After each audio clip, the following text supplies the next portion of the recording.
of the Speechcraft workshop, and she has to deliver a speech every time. Since she did not attend last meeting, she is delivering her speech here. So the purpose of her project is to get to the point, to tell us, or for us to understand how she gets to the point of her speech whenever she's delivering one.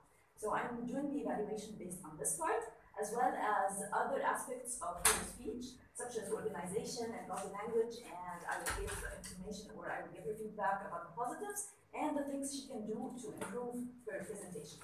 So the purpose of your speech was to get to the point.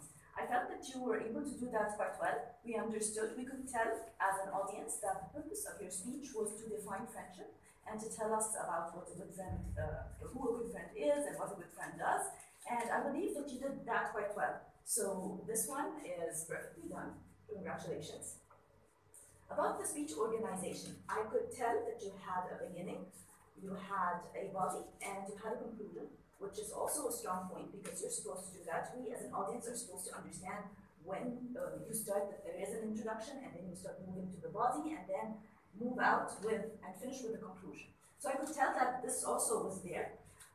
And you began with a question, which is something very good. This is one of the tactics or the techniques that you do an introduction with, is to start with a question. So you did that quite well. However, your question was not a rhetorical question.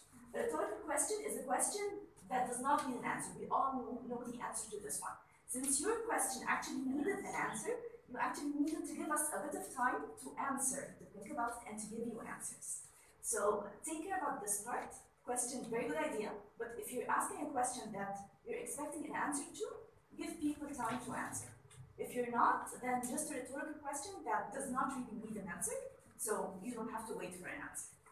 So this was the beginning. The body, I could see clearly that you were talking about friendship, as I said, and you gave examples, supporting material, which was very good for the body of your speech. For the conclusion, however, I thought there was a conclusion, and I could see it. However, I thought that the transition between body and conclusion was not very obvious, especially that your tone of voice and your body language gave us the impression, or gave me the impression that you were still continuing.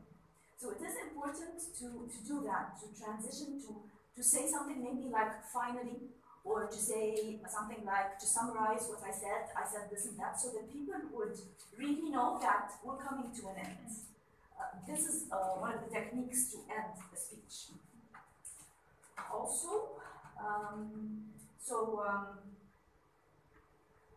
I would advise you to start moving a little bit, because you were standing here, yes, a bit still. So a little bit of movement would actually help your speech and help the audience stay with you, because body language is important whenever you're making a speech, so that people will not drift off and not hear you at a certain point. So a little bit of that would be well. We are going to work on body language next project, so you would have time for that, and you will know the tips on how to do this. So this is good.